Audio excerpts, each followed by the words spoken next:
Eh bien, bonjour, mesdames et messieurs, bienvenue à votre émission Autour des Tours. L'expression de soi peut prendre parfois bien des formes, que l'on pense à la peinture, la cuisine, la boxe, le sport, la musique ou même la violence. Tous témoignent de sentiments que l'on désire parfois produire ou à ce moment-ci partager. Pourtant, parmi cette pléiade d'expressions, on ne pense pas spontanément, dans le fond, à la poésie qui a été particulièrement établie ou particulièrement présente durant l'Antiquité et le Moyen Âge. Pourtant, bien loin de cette époque, Jean-Simon Brisebois pratique cet art depuis plusieurs années à l'ombre des Tours Frontenac et a même publié plusieurs livres. Bonjour Jean-Simon. Bonjour. Avant de m'attarder, je vous dirais à votre art, qui est dans le fond la poésie, j'aimerais m'attarder à la personne. De manière brève, Jean-Simon, qui est Jean-Simon Brisebois? Jean-Simon Brisebois, c'est une personne à la base qui est très sensible, ce qui le pousse souvent à écrire des textes à fleur de peau.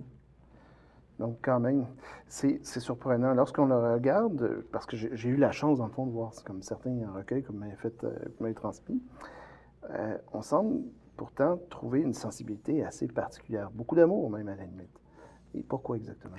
Mais à la base, je vis une carence affective depuis ma jeunesse, ce qui fait que j'ai souvent exprimé ce que je recevais pas, de l'amour des femmes, fait que je l'ai transposé en texte la plupart du temps ou dans mes expériences personnelles. Donc, pour vous, quand même, vous transmettez justement ces émotions-là, mais ces émotions-là, à la fois, sont transmises dans un vocabulaire qui est assez recherché. Comment vous trouvez ces mots-là, justement? J'ai sûrement utilisé trop le dictionnaire. Non, sérieusement, je sais pas d'où que ça vient. C'est peut-être un certain talent que j'aurais, j'imagine en tout cas. OK, parfait. Parce que c'est quand même assez particulier. Et vous publiez, dans le fond, de la poésie depuis un bout de temps. Donc, depuis combien d'années? Depuis 2006, je suis publié, mais j'écris depuis 97. 97, OK, quand même. Et comment ça a débuté exactement? C'est quoi le moment là, clé là, qui vous a permis de... Le moment déclencheur, c'était suite à une hospitalisation à Louis H. Lafontaine. OK, Maintenant, ça a changé de nom, mais à l'époque, ça s'appelait comme ça. oui, je vous en prie. Puis là-bas, je me suis mis à écrire pour sortir de là. Je me suis dit, je vais écrire des beaux textes pour que je puisse sortir. OK, Puis ça en est venu une habitude à ma sortie. Puis mes amis m'ont dit, écoute, tu as des beaux textes, pourquoi pas les publier? parce que c'est vrai qu'un part, ils sont assez particuliers, assez étoffés, il faut le dire. Là, c'est quand même, oui, c'est des beaux textes, effectivement. Et est-ce que dans vos poésies, parce que j'ai vu beaucoup justement de cette carence affective-là qui est présente, est-ce que vous parlez uniquement d'amour ou il y a d'autres sujets que vous aimez parler? Je parle beaucoup de psychologie aussi un peu. Certains textes reliés à la religion, prostitution, événements sociaux ou encore des poèmes sur l'amour, bien sûr. Dans le fond, vous décrivez vraiment la vie de quartier, comment on peut la vivre, Ouais. comment on peut la voir assez intensément, on pourrait dire. Là. Mais en gros, sans nécessairement entrer trop en détail, je viens d'une famille assez heavy metal, si je peux me permettre, Oui, du oui. quartier Hochelaga-Maisonneuve, proche du milieu criminel de Montréal. Mon père était dans un certain type de vie du genre, fait que j'ai grandi proche de milieu criminel, mais en ayant un pied en dehors, ce qui m'a permis de devenir auteur. OK, quand même, mais c'est tout à votre honneur, je vous dirais.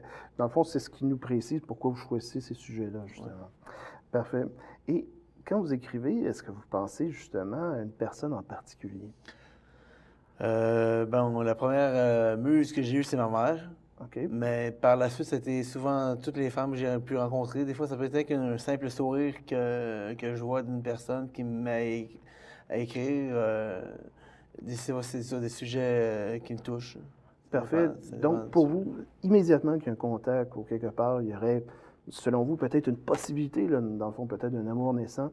Pour vous, ça vous inspire et vous écrivez. C'est ce que j'entends. Oui et non, parce que c'est pas nécessairement pour un amour naissant. Des fois, c'est juste parce que la personne me fait vivre une émotion fébrile ou même des fois, ça peut être des colères, des frustrations que j'écris sous forme poétique. Parfait. Est-ce que vous auriez un exemple, justement, de Comme juste ça. nous donner? Oui, Bien sûr. peut-être, juste prendre le livre. Juste nous dire aux auditeurs, téléspectateurs, pardon. OK. Ton histoire ne sera jamais mienne. Tant de temps et tant de peine, ton histoire ne sera jamais mienne. Seul je suis ton ombre, je te recherche dans ma lumière. Tel un cri du cœur se voulant éternel. Tant d'amour, trop de peine, je te défie dans mon jardin d'Éden, où tu as versé amour et haine. Si tu me délaisses pour un soupçon de tendresse, sur tant de mal, tant d'éveines, naufragé de mes larmes, tu dérives dans l'océan de mes naufrages, ton départ un cri du cœur qui se veut éternel. Tant de temps et tant de peine, ton histoire ne sera jamais mienne. Donc, quand même, c'est beaucoup de sensibilité, mais en même temps, quand que vous décrivez justement ces mots-là, cet univers-là, comment vous le percevez, on sent c'est soit dans le fond une tristesse, une mélancolie, une violence même, puis à la fois aussi, dans le fond, une espèce d'espoir. Ça fait quoi exactement? Comment qu'on voit ça? Est-ce que votre monde, quelque part, est un monde tragique et à la fois beau, ou dans le fond, il y a relativement une lumière? Moi, je crois que dans les plus grandes noirceurs, il y a de la lumière. OK. Donc, pour vous, il y a toujours un espoir, même si quelque part vous traversez des façons difficiles, ce que j'entends. Oui, effectivement. Parfait. Bon, et on a pu voir à ce moment-là justement, votre caractère, votre poésie, vous avez fait devant, dans le fond, les auditeurs. Et pour vous, c'est pas la première fois, vous avez aussi, dans le fond, eu la chance ou l'opportunité, dans le fond, de vous présenter devant le public. Comment qu'on se sent de justement présenter à nu ces émotions-là? Dans le fond, des pensées qui sont très personnelles devant les gens. Comment vous voyez ça exactement? Ben, moi, c'est sûr qu'à la base, je fais sous forme thérapeutique et pour mon bien-être personnel. Mais un coup qu'un livre est publié, selon moi, un recueil pour ma part, le recueil ne t'appartient plus, il appartient au public. Fait qu'à partir de là, tu peux vivre toutes les gammes d'émotions parce que tu sais pas comment le public va réagir et chaque personne est différente selon les lecteurs et les lectrices. Donc, ce que vous me dites, c'est qu'une fois que vous mettez ça sur papier, une fois que vous transmettez ça, dans le fond, à la personne qui va publiciser ou à ce moment-là va publier votre recueil, ça ne vous appartient plus. C'est ce que vous me dites. C'est-à-dire, c'est des émotions que vous avez lancées, puis quelque part, c'est quelque chose qui reste comme ça. Non, les émotions vont toujours m'appartenir, mais je veux dire, le contenu Oui. appartient maintenant au public. Fait qu'ils peuvent juger selon juger comme qu'ils veulent le produit final. Mais quelque part, quand on vous juge, ça vous fait pas mal. Ça vous atteint pas des fois, ou au contraire, ça vous met dans une exultation, vous êtes vraiment très, très, très satisfait, très content qu'on applaudisse ce que vous faites? C'est sûr qu'on aime toujours ça quand c'est positif, les critiques.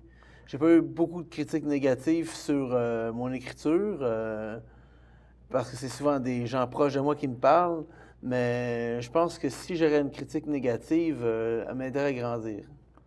Point. OK. Puis à ce moment-là, peut-être véhiculer ou donner d'autres émotions. D'autres émotions, puis qui se ferait un autre livre, puisqu'il y en a un 11e qui s'en vient. Un 11e quand même, OK. Oui. J'en ai écrit 10 en tout, mais 9 aux éditions TNT. Quand même, on peut dire que les affaires vont très bien pour vous. Mais ça va bien, oui. J'ai même gagné un prix en novembre dernier à l'Assemblée nationale. Oh, quand Le même. prix Levier. Wow, c'est pas n'importe quoi. Comment vous êtes senti par rapport à ça? Ça, c'était une grande fierté parce que non seulement j'ai été sélectionné parmi un groupe de jeunes de Hochelaga-Maisonneuve pour démontrer mon implication dans mon quartier, Oui. mais non seulement j'ai su sortir de la coquille d'œuf, comme que je mentionnais tantôt, qui était à mes yeux négative, mais je me suis rentré vers un monde plus positif. Puis se rendre à l'Assemblée nationale, c'est imposant, là. C'est assez intimidant. Intimidant, oui. Oui, tout à fait. Wow, quand même. Et en terminant, où peut-on se procurer vos recueils? Au www.éditiontnt.com ou au 514-256-9000. OK. Donc, le numéro apparaîtra au bas de l'écran. Voilà l'écran. Parfait. Et est-ce que vous avez d'autres défis maintenant qui vous Oui, attendent? en octobre, je devrais commencer un cours de théâtre qui me permettrait, suivi avec un programme avec Louis H. Lafontaine, justement, qui me permettrait d'écrire et peut-être même jouer une pièce qui serait jouée l'année suivante à la Place des Arts. Wow, quand même assez surprenant. C'est M. Brisebois. Merci d'être passé autour des tours. Merci à toi, Jean-François. Jean-Frédéric. Je vous en prie.